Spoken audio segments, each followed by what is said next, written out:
The King in Yellow, so it seems, has had quite an influence on all of you over here at Top 5 Scary Videos. Believe me, whilst that's by no means a surprise, it's also dangerous territory because that's exactly where he wants you to be, just curious enough to keep your interest piqued like a lantern floating gently through a misty moor. The fact of the matter remains, if you've seen our recent lore explored on The King in Yellow, then you'll know that there is far more to this literary mystery than what first meets the eye. In that case, and under the assumption that knowledge is indeed power, we better see what else we can find out about one of the most curious characters in cosmic horror.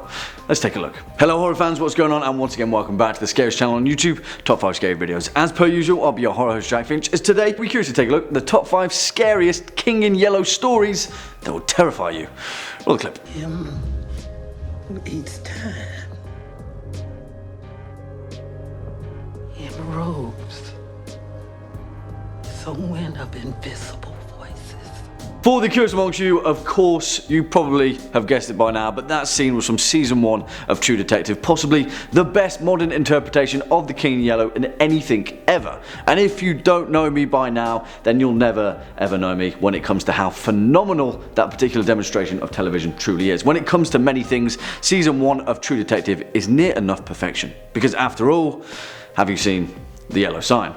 Anyway, what we're concerned with is one particular book of short stories written way back when in 1895 by Robert W. Chambers. So let's take a look at which one of them is the most terrifying. Kicking off at number 5, The Repairer of Reputations. And what better way to begin this list than with, of course, the first entry in Chambers' titular short story collection, and the first ever glimpse that we catch of that mysterious and terrifying fictional play of the same name, The King in Yellow. In many ways, The Repairer of Reputations was so ahead of its time that by its own accord is perhaps one of the finest yet lesser known examples of speculative fiction ever seen in the late 19th century. Written in 1895 yet set in the year 1920 in downtown New York City, The Repairer of Reputations tells a tale of a young man named Hildred Castaigne, a wealthy and affable man about town whose personality drastically changes after suffering a head injury following a horse riding accident. Subsequently, Hildred is committed to an asylum for treatment of his alleged insanity by the vague and mysterious Dr. Archer. In the meantime though, in this brave new world of 1920, the United States has prospered to incredible economic heights. So much so that a new ruling class of the aristocratic elite flourish in their shuttered off sovereignty. Oh, and also, suicide has been completely legalized, made generally and readily accessible in what the story refers to as government lethal chambers, rapidly rolled out suicide booths across America's towns and cities. Yeah, Futurama were definitely fans of Chambers. However, while still recovering from his accident, Hildred Castaigne comes into possession of a document known as The King in Yellow, a mysterious and universally censored play which deeply affects his mental state. Slowly and gradually, as The King in Yellow wraps its tendrils into Hildred's mind, what was once a bright member of the gentry eventually descends into an eccentric recluse who spends his days poring over old books, maps and forgotten scrolls, whispering about the King in Yellow and the equally mysterious Mr. Wilde, the Repairer of Reputations. Really, suspension of disbelief is the very nature of this short story, and all is not as it may seem. This one is certainly one of Chambers' finest stories. Swinging in at number 4, The Yellow Sign. Tell me, have you seen The Yellow Sign? You see, we couldn't talk about the specific kind of eldritch dread culminated in the Yellow King without talking about his sigil, and also, you know, the first time we're informed of its existence. Damn. What's interesting is that in the opening short story, The Repairer of Reputations, we're informed of the Yellow Sign, a strange off-the-cuff reference of its existence uttered by the eventually mad Hildred Castaigne, but it's not until several stories later that it's actually described to us, a curious symbol or a strange letter in gold, the sigil of the Yellow King himself. What's brilliant about the 4th story in this collection though, aptly titled The Yellow Sign, is the method that Chambers uses in leading us toward an all too familiar destination. You see, the tale begins with a particular quote from a poet that Chambers admired, the Canadian writer Bliss Carman. "Let the red dawn surmise," that would go on to form a portion of the Yellow King play. "Let the red dawn surmise what we shall do when this blue starlight dies and all is through." Now, whilst we've spoken about the way that the Yellow Sign and the King in Yellow have subsequently been passed from pillar to post throughout art and literature, the Yellow Sign begins with such a literary device. And not only that, but Chambers goes on to use that as the internal narrative of this short story, narrated by Mr. Scott, who is more than likely Jack Scott, a character that features in The Mask, which we'll get onto. As he begins, there are so many things which are impossible to explain? Why should certain chords and music make me think of the brown and golden tints of autumn foliage? Why should the Mass of Saint Cecile send my thoughts wandering among caverns whose walls blaze with ragged masses of virgin silver? You see, as if by design, Chambers always intended for the King in Yellow to be a strange vessel for nostalgia. His sign is one that we've seen before, but we can't quite place it.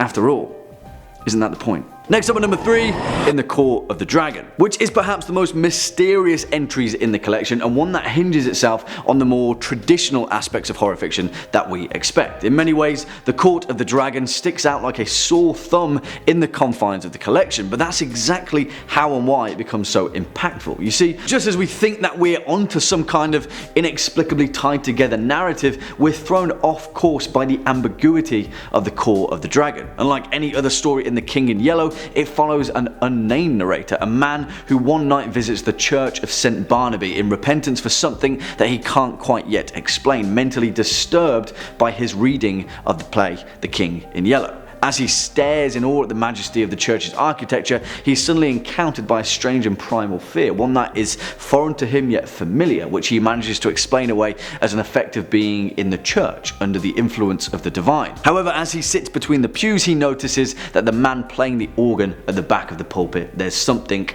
off about him, something quite strange that again he can't quite place, and the inability to explain this bizarre phenomenon angers him. You see, the strangest part of In the Court of the Dragon is the familiarity it has to another direct inspiration for Chambers' work, the original prose of Ambrose Bierce in his 1886 short story An Inhabitant of Carcosa.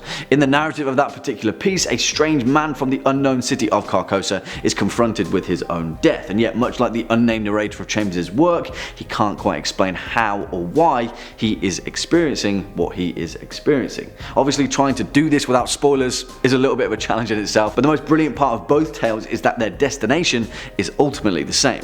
Where that destination is, well, you'll have to find that one out for yourself. Coming in at number 2, The Mask. The next flag post in the continued mystery that is The King in Yellow, and perhaps one particular short story that leads the way in more ways than one. After all, what happens once the mask has slipped? You see, what is most important for us to note is that throughout the collection, the same fictional play is referenced through tiny fragments of prose and poetry. The yellow sign is the first clear example of that, one that lets us know that there's something a little off about this story. It's not quite right. In terms of framing, you have to remember that for a collection of short stories written in 1895, stringing them together within a meta thread of a narrative wasn't exactly the most common of literary tropes, particularly when it came to horror. The yellow sign ties all of these things together. It makes us feel odd, and in many ways it sums up exactly why The King in Yellow has maintained itself as such a prominent theme in cosmic horror. You see, the mask is the first introduction of the actual prosaic evidence of the King in Yellow play, one that forms at the opening of the story and then culminates in a particularly unnerving moment in the story's collection known as the unmasking. You see, the mask isn't terrifying in the conventional sense, it's just straight up weird. Reading it is weird, and it's a style of horror that sets itself apart from the rest. Told from the perspective of a painter named Alec, the story is told verbatim about a famed sculptor, Boris, even a man who has devised a means of transforming objects into marble. Alongside his lover Genevieve and his friends Alex and Jack, it is alleged that Boris discovered this intriguing technique through anomalous means as detailed somewhere in the King in Yellow play. Now, in many ways, this entry is perhaps one of the most violent of short stories in the collection, but yet the framing behind it turns our attention away from the macabre and toward the unknown measure of the cost of creation. Yeah, the mask is weird, but it's also brilliant. And finally, coming in at number 1 spot, The King in Yellow. Alright, we're kind of cheating here in the sense that this story isn't exactly a story in the truest sense of the word, but instead the strange, titular yet fictional play that is found in fragments throughout the collection of this short story.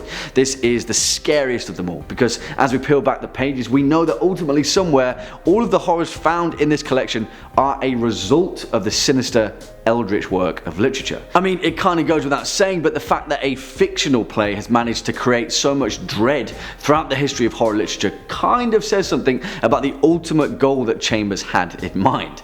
And that's given the fact that it's only ever mentioned a handful of times throughout all 10 stories. We're given a brief fragment of Act 1, Scene 2, we're given reverence to the mysterious Cassilda's song, as well as an even smaller reference of a quote in the bitter cry of Cassilda and the closing lines of Act 1. And that's it. That's all we're given, and yet still over nearly 130 years later, we're still disturbed by its fictional message. So what do we know about the play in question? Well, we know that although its author is never named during the events of the Repairer of Reputations, the narrator Hildred Castaigne believes them to still be alive, alluding to the design of the King in Yellow himself and the ultimate meaning of what the play's purpose is here in this mortal world. You see, we're given enough pieces to paint some form of a picture. The play itself concerns the final days of a dynasty, fictional or otherwise, of a distant world. Whether the characters Camilla and Cassilda are part of that dynasty remains to be seen, but one day a stranger arrives in this distant world heralding something or someone, and then after a masked ball where the pallid mask slips, the King in Yellow arrives and disaster follows. You see, what's so incredible about this story is how many interpretations it has now faced from various other authors throughout the past century. The King in Yellow has been redefined and then redefined, poking holes into who or what it actually is. But one thing remains the same. Have you seen the yellow sign? Well, there we have it, folks, our list for the top 5 scary King in Yellow stories that will terrify you. What do you guys think? Do you agree? Disagree? Have any more to add to this list? Then let us know your thoughts down in the comment section below. Before we depart from today's video though, let's first take a quick look at some of your more creative comments from over the past few days. First up, Eamon Zizia says, "Beside your little jumps, you look like a smelly Norwegian fisherman.